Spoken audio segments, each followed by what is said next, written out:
Hello everybody, welcome to the Wonky Angle where I talk about electronic music, both new and old. And today I'm talking about the new album from The Crystal Method, The Trip Home. The Crystal Method is the duo of Scott Kirkland and Ken Jordan. Or it wasn't until like last year apparently, and now it's just Scott Kirkland. Okay, I guess I didn't know. But these two guys were one of the most relevant names in the big beat movement alongside other giants like the Chemical Brothers, Fatboy Slim, and the Prodigy. But unlike all those guys, TCM are American. They also had a bit more of a techno edge to their sound than the others. They're probably best known for their 1997 classic debut, Vegas, breaking out into the scene while it was still in its prime, but they've stuck around since, putting out albums every handful of years, and this one is number 6. A year after Vegas' 20th anniversary. I unsurprisingly love Vegas. I think I've mentioned that before. The track Keep Hope Alive introduced me to these guys, totally hooked me in, and the rest of the album delivered on just as much gold as that. But everything afterwards has admittedly been a very slow downward slide, and how about I go down to their discography so far to illustrate? Okay, yeah, this one obviously made my favorites of all time list. Absolute classic, super hard-hitting, super fun, definite must-listen. Not as good as Vegas, but still pretty damn good, with lots of awesome bangers. Much of the material in the first half is totally up to Vegas standards, despite feeling trendier at points. And the second half, while not as fun, is still pretty solid. It's a very good album. Not as good as Tweakin', but still worth a shot too. It doesn't have any huge standout singles. I mean, the big hit, Born Too Slow, isn't that great, but it's more consistent than their last one, and it flows together really well. This one's actually excellent driving music. I guess this is them trying out some more chill and poppier sounds. I actually don't think this album is nearly as bad or even a huge change of pace as some people were making it out to be. I think it's good, but it's still not exactly a masterpiece. Also kind of hard to forgive making me sit through 6 minutes of LMFAO feature. Fuck those guys. And this is a more modern dubstep EDM project since it was 2014 and that was trendy at the time. And while I don't hate this style on principle like so many other people do, I'm sorry, the production and mixing on this is absolutely abysmal. If you can get past the piss-poor mastering, it's still got its fair share of decent tracks, and I don't think the ideas that went into it were bad, but it's still below average at best, and it's generally aged poorly. This is not good, I'd skip it altogether. Which brings us to here. So yeah, every TCM album so far was a little worse than the one that came before. I still really like their first 3 albums and think those are all worth your time. And I'll probably defend Divided by Night more than most people would, even if I understand the flack. But the self-titled was just flat out bad, and needless to say, my thoughts on that last project did leave me really skeptical going into this latest album. On top of the fact that it's now a one-man project. But hey, I still wanted to keep hope alive. Maybe the title could indicate a return to the old sound and less trying to be trendy. It's pretty up in the air, I'll admit. Hopefully Kirkland can finally stop the downward quality slide with this latest one, break the curse or something like that.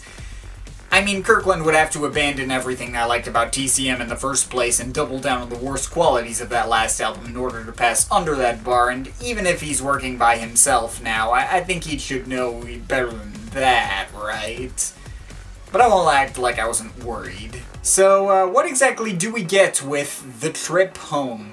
Well, short answer, the streak is in fact finally broken. This album is not worse than the self-titled, and Kirkland was able to return TCM to the previous level of quality roughly around Legion of Boom or Divided by Night levels, as well as returning the overall style back to the sounds that first got them big.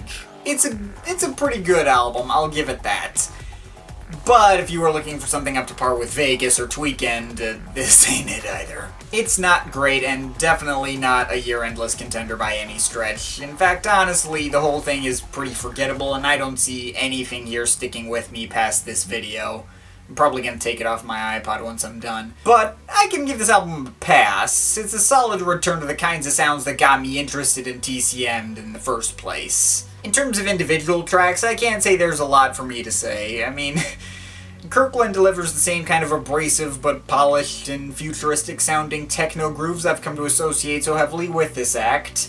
The instrumentals, I can't always tell apart. And most of the first half of this album totally runs together for me, but I also feel like that might partially be on purpose.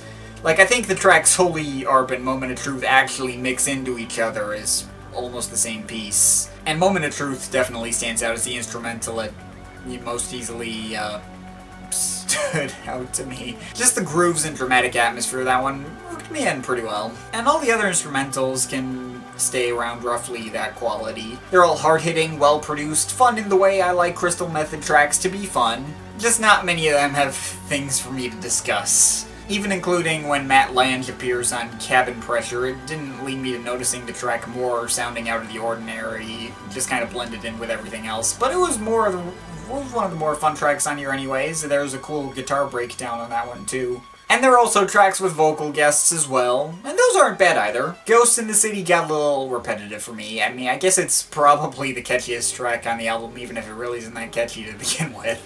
But the piano ballad Chapter 1 broke up the sound of the album effectively, made for a cool companion to the instrumental it followed, The Drive Inside.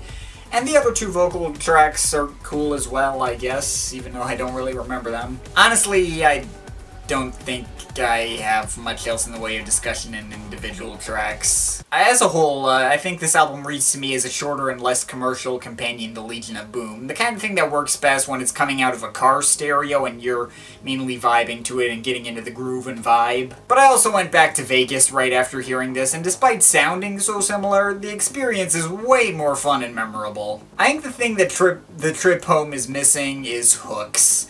There's no repetitive little vocal snippets to grab my attention and help get things stuck in my head.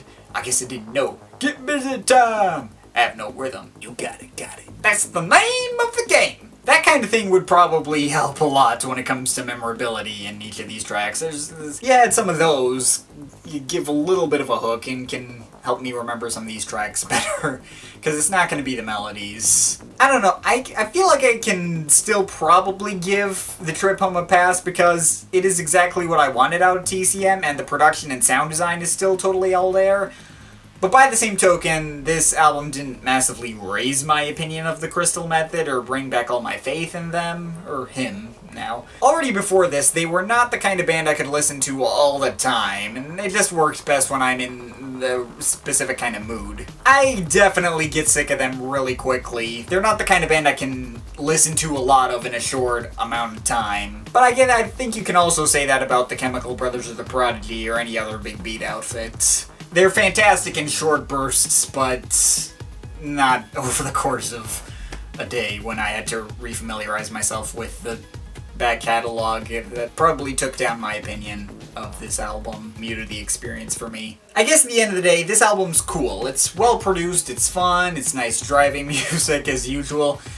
But my emotional reaction to it is almost non-existent. I don't remember any of it, and I'm unlikely to listen to it or even really think about it again. I do think their first two albums are much more worth your time than this, and even Legion of Boom is probably better when it comes to driving music. Go check those out if you're curious about this act, but this was at least passable. It's a decent, if inessential, slice of big beat techno fusion that they always seem to deliver.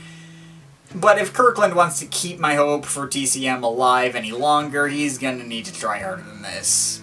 Yeah, I did that pun twice, sue me. I think I'm overall feeling a 6.7 out of 10 on this one. But of course, this is just my opinion. You can feel free to disagree with it, but I'd like to hear your thoughts, so leave the comments in the comment thing down there. Shout out to my Patreon supporters. They're awesome people. If you want to add yourself to that list or make me review something, link to my Patreon is in the description.